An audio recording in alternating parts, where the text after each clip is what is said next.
Good afternoon for our audience in Southeast Asia. Good morning to our colleagues in Europe. Good evening to our colleagues in New Zealand. And a very good early morning for our colleagues from US. Sawasdee krab. My name is Sala Charachakit, introduced by Mr. Khongwathai, our MC already. I would like to welcome you to the second day, the day 2 of the tele-seminar on way forward for combating IUU fishing in Southeast Asia, organized by Southeast Asian Fishery Development Center or SEAFDEC in short, starting from 24 to 26. And today is day 2. For the day 1, I would like to shortly wrap up for the one who missed a very good yesterday presentation. The first from FAO colleagues informed a lot of instruments that used to combat IUU fishing and the activity in international and Southeast Asia regional support, including with capacity building. The second presentation from our colleague from EU that inform us on the collaboration between ASEAN and EU to combat IUU fishing in the past, at the present, and in the future. And the last speaker is our former Director General of Department of Fishery Thailand, kindly provide his perspective and prediction and suggestion to cope with the impact of COVID-19 pandemic in terms of harvesting, in terms of the capture fishery. Today, that informed by our MC, we have 4 speakers from regional organizations, from national agencies that support international countries that support partner in global, and international networks, as well as non-profit organizations to provide the tool, to provide the activities and approach to combat IUU fishing. And we have 4. And before I hand over the airtime to the first speaker, the first speaker is Pak Didik. I would like to inform all speakers and the audience that we have 20 minutes for presentations and around 5 or 10 minutes for question. And in order to well managing the times, I would like to request, organizer would like to request the audience kindly use the Q&A box. We will not use the raising hand tab, meaning is we will not use the oral question, but I will convey your question to our speaker. And I also would like to request our speaker to reply the question in Q&A box as well. After this, may I invite the first speaker from RPOA-IUU, Mr. Didik Agus Suarsono, to present the development of regional IUU fishing vessel watch list experience of the RPOA-IUU. Pak Didik, airtime is belong to you. Please.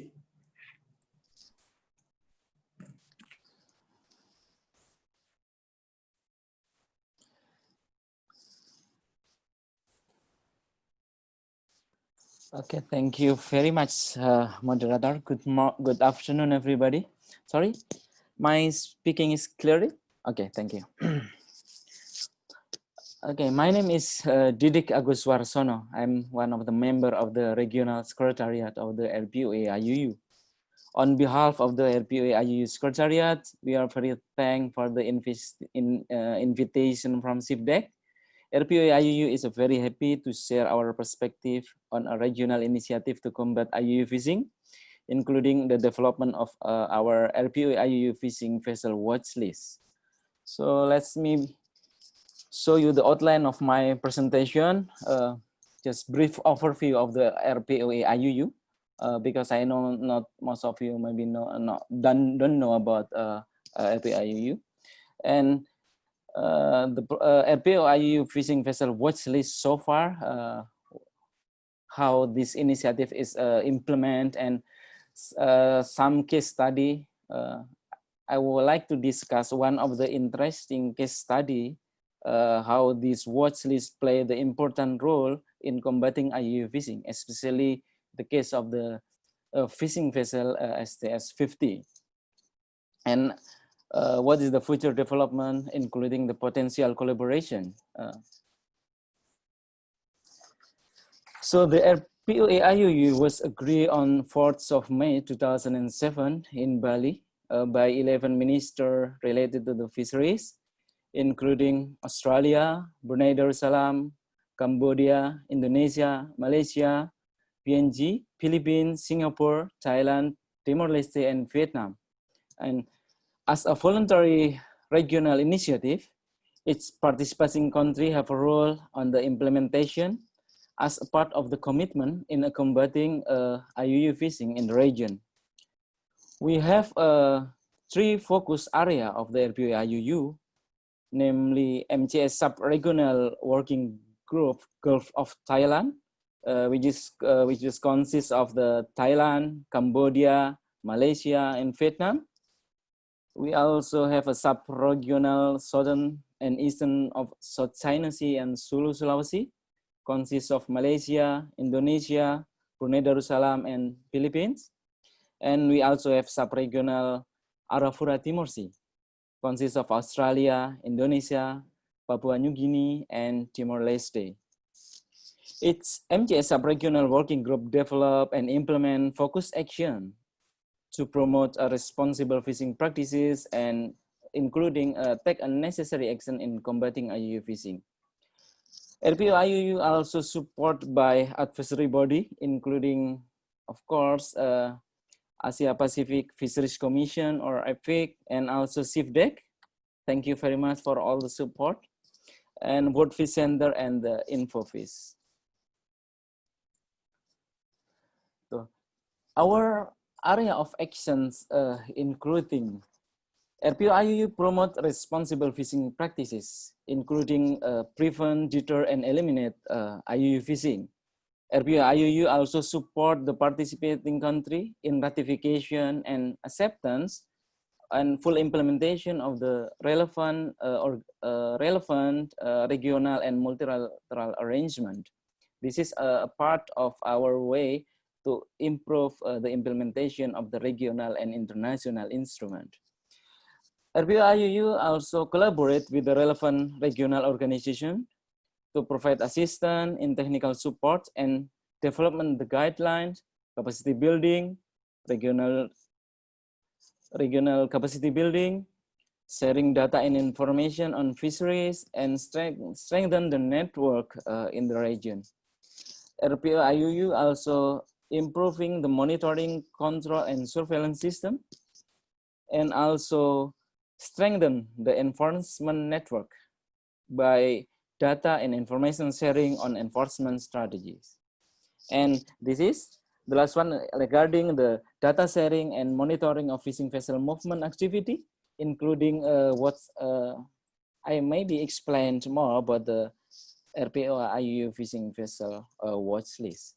We have 11 core elements, current resource and management situation in the region, and how implementation of international and regional instrument, role of the regional and multilateral organization, coastal state responsibility, flag state responsibility, port state measure, regional market measure, regional capacity building, strengthening the MCS, transshipment at sea, and the implementation.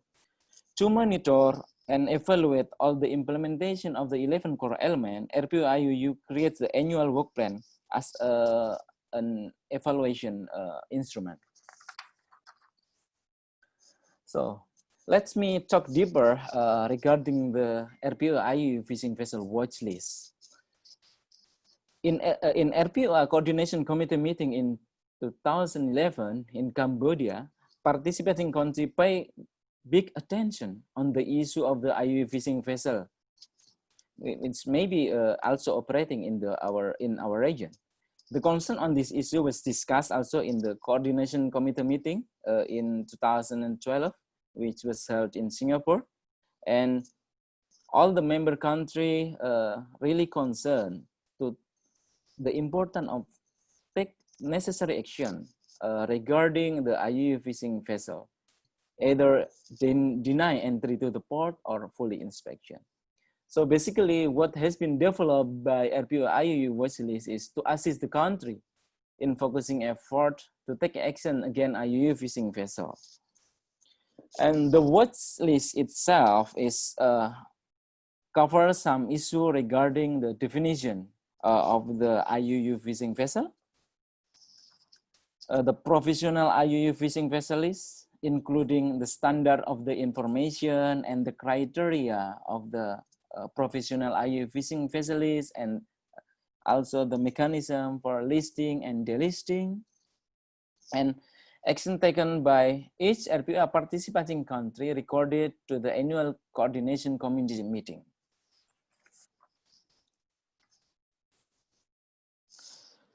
So this is just describe the flow of the information of the RPOA fishing vessel watch list. So member country or our organization partner inform the IUU fishing vessel list to the secretariat, and we distribute the information to MGS focal point for each country, and RPOA secretariat usually also request for the country to take necessary action, either to deny entry to the port or conduct the full inspected. This is our code of conduct in manage or handling the IUU fishing vessel. MGS focal point usually inform to the relevant institution, and some of respective country conduct inspection, investigation, or just entry deny to the port, and this information is informed again by MGS focal point to the RPOA-IUU secretariat. This is to describe the flow of the IUU fishing vessel watch list, which was developed by RPOA. Of course, to implement code of conduct RPOA-IUU fishing watch list, we have been supported by many international and organizations. Some support are given through intelligent data and the information support to the RPOA-IUU secretariat, and we distribute the information. We also receive support through multinational investigative support, which really was really helpful for the country. Some support are given by Interpol, International MGS Network. I think there is a panelist also from the MGS Network, and NOAA. Thank you very much for all the support. SICAMLAR, and also we have a cooperation with WCPFC. This is just some example how we update our information regarding the status of the IUU fishing vessel list. From the left, on March, for example, WCPFC requests to update the list of the WCPFC IUU fishing vessel list in 2020. There is also the request from the Thailand to fishing vessel Progresso as IUU fishing vessel watch list in 2020, and also Australia request to fishing vessel Kobija as IUU fishing vessel watch list in June 2020, and also request to take a necessary action if this vessel come to the port.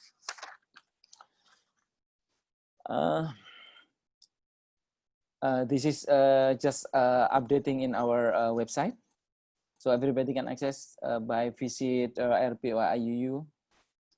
So this is the interesting study case of the one of the most wanted IUU fishing vessel lists in the world. So Interpol issued this vessel and purple notice for this vessel, and also listed as IUU fishing vessel by SEACAMLR. RPOA-IUU circulated this information to participating member.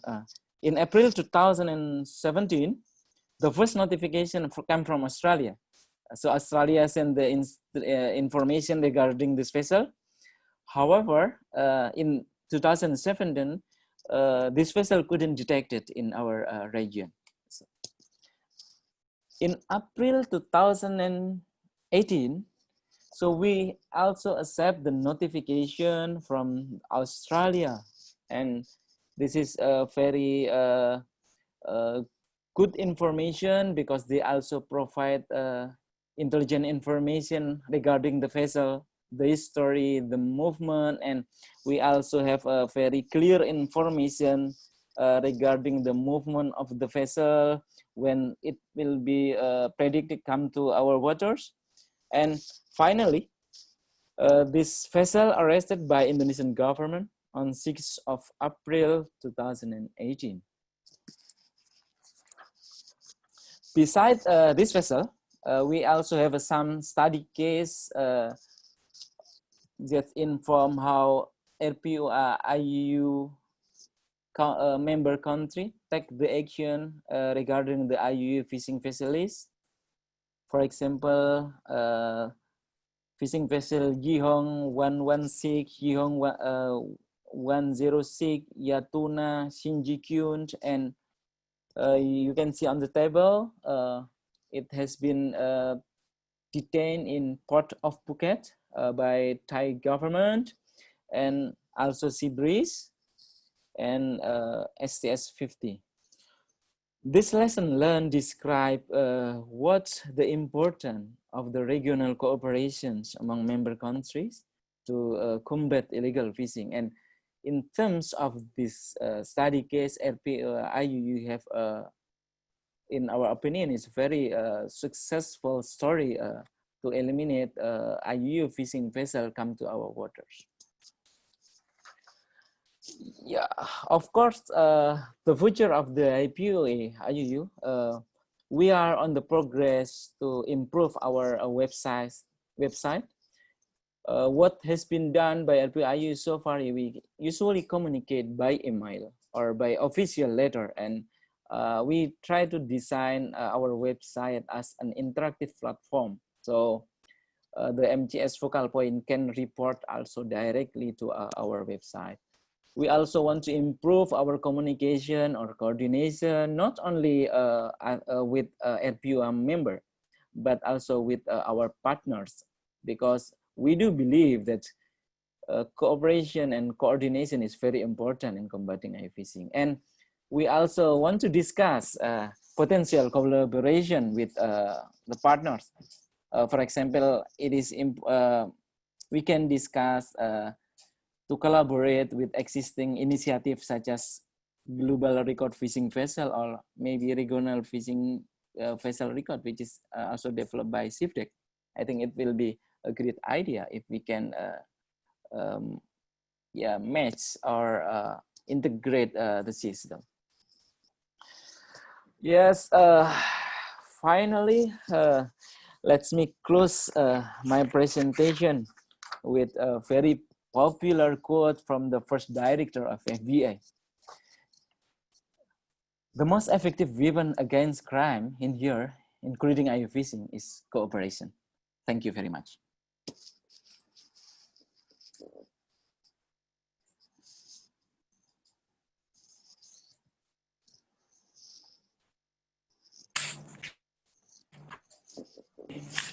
Your presentation is very informative one. With the short times, we obtain the information on the mandate of RPOA-IUU,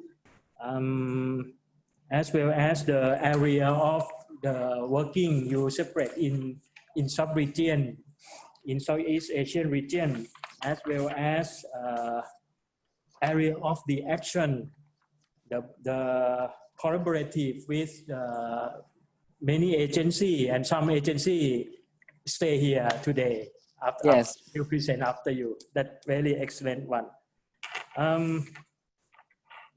We have some question from our colleagues, our audience. To you, the information in Watchlist is open only for RPOA-IUU member country or open to the public? Okay, thank you. In our website, we provide the information of the watch list, but it is usually only the summary of the action taken by member. For the complete information usually provided by the source like WCPFC or even Australia, it is very very detailed information. Sometimes it is confidential information, and we only share to the member country. However, for the result of the inspection, for example, or action taken by the country, we publish in our website. Okay, thank you very clear. If someone have the question, you can send to me, send to our organizer now. And seems to be, but Didik, seems to be the collaborative among partner is very important. That is correct, sir? Yes, very, very important. Some of our partner or agency has a very supporting information. For example, like Interpol, they have very good intelligent data. Also, NOAA in technical, they provide technical assistance in investigation, and it is very useful. Some of the technical assistance directly given to the RPOA member which handle the case, and we get the feedback from this. It is very useful. Thank you. Maybe I have one last question from our Vietnamese colleague. He sent question to us. Does RPOA have procedure to endorse the IUU list? Didik.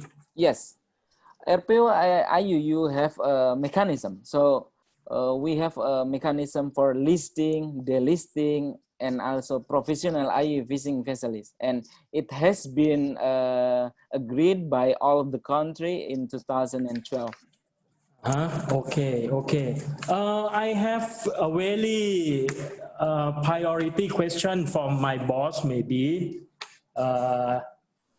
Didik, what kind of integration of the system you are presented?